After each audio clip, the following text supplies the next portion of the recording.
Halo, kembali dengan Dr. Anggi.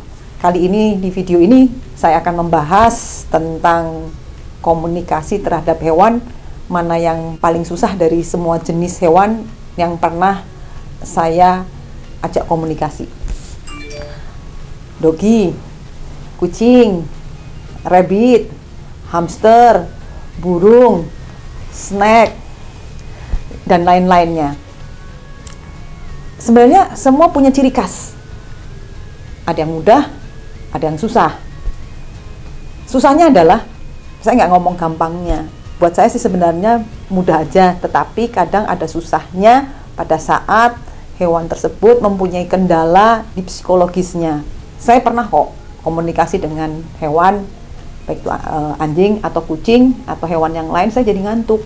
Bukan karena saya terpengaruh dengan lingkungan atau si anjingnya atau kucingnya, tetapi ternyata setelah saya gali, kenapa saya bisa ngantuk pada saat saya masuk untuk memulainya, karena si pet ini males, karena saya merasa, ih siapa ini orang asing, masa mau ngajak-ngajak saya ngomong.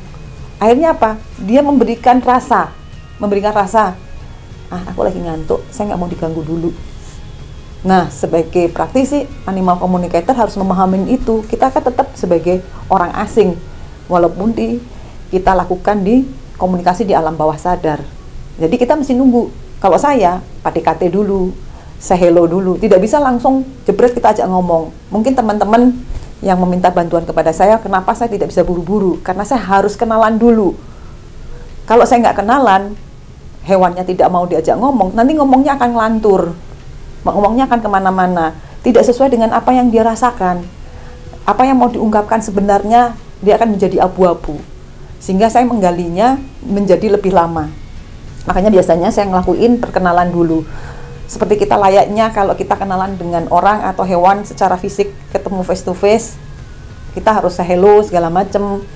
Kadang-kadang kita tidak bisa langsung jebret ditanya kamu kenapa, bla bla bla bla, nggak bisa juga. Sama seperti kita manusia, ada yang pendiam, ada yang mudah kenal, ada yang siapa lu ya, sok kenal sok deket. Nah, itu hal-hal yang seperti itu yang harus kita hindarin. Itulah sebenarnya kita akan tahu di mana susahnya kita berkomunikasi dengan semua jenis hewan. Semua mudah, semua juga susah. Jadi sebenarnya di tengah-tengah, tergantung moodnya pada saat kita memasukin komunikasi nonverbal tersebut.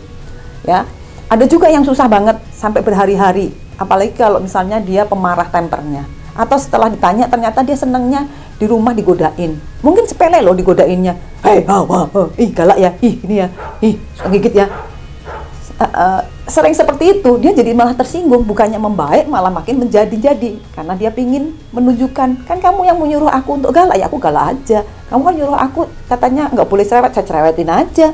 Nah hal kayak gitu sepele, tetapi buat hewan itu sangat mempengaruhi perilakunya. Jadi teman-teman mulai sekarang coba belajar untuk memberikan kata-kata yang lebih baik atau sikap yang lebih baik ke hewan, sehingga hewan yang kita pelihara akan memberikan sikap dan perilaku yang lebih baik. Mungkin ini sedikit yang bisa saya berikan ke teman-teman. Hewan mana yang paling susah untuk diajak ngobrol? Lebih mudah mana untuk komunikasi dengan anjing atau kucing?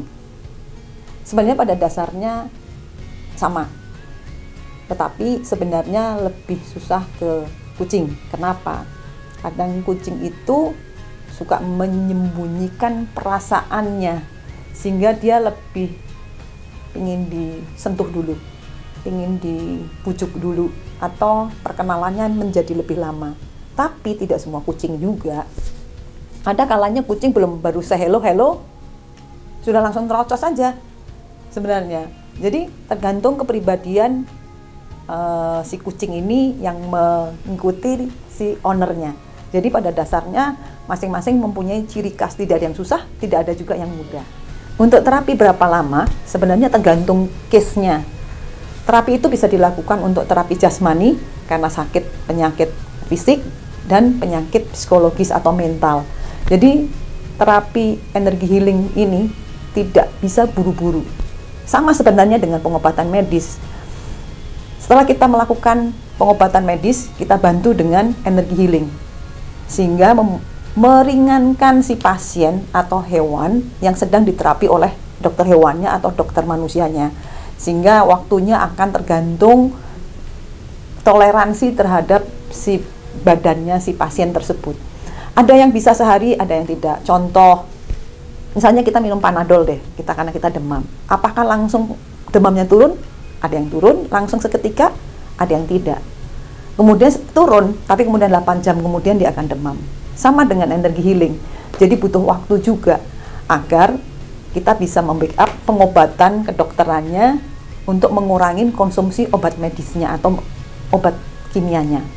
Jadi tidak bisa energi healing pokoknya langsung sembuh, ya nggak bisa. Di sini kita membantu para dokter yang mengobati pasiennya untuk lebih mempercepat proses penyembuhannya. Saya berpesan kepada teman-teman yang melakukan terapi energi healing, tidak bisa instan, baik fisik maupun mental.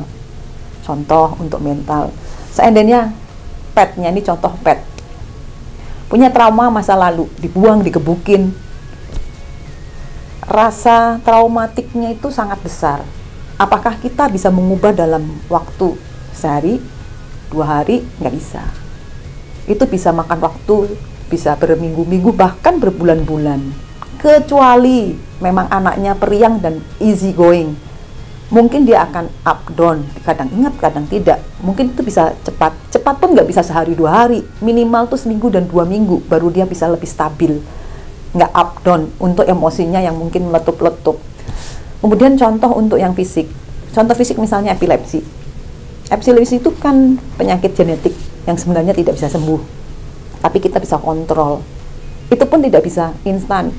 Dok, saya tolong dong di energi healing anjing saya, kucing saya kejang. Emang langsung hari itu begitu saya terapi langsung nggak kejang? Enggak.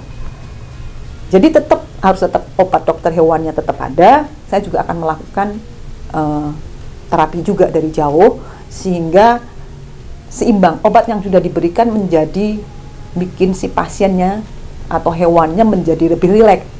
Dengan seperti itu, otomatis kejangnya akan berkurang. Waktu untuk kejang, saya punya pengalaman pasien saya ada yang 6 bulan, bahkan ada yang setahun sama sekali tidak ada kejang. Tapi tetap obat dari dokter hewan tetap diberikan dengan dosis yang makin lama makin kecil, jadi hanya untuk maintenance. Kadang malah ada satu yang sudah sama sekali tidak minum obat. Tapi mohon kesabaran dari teman-teman yang minta tolong untuk energi healing, semua tidak ada instan, baik penyakit fisik maupun psikologis. Demikian video saya kali ini, semoga bisa bermanfaat buat semua teman-teman yang ada di sana, di mana aja yang berada. Sampai jumpa di video yang akan datang.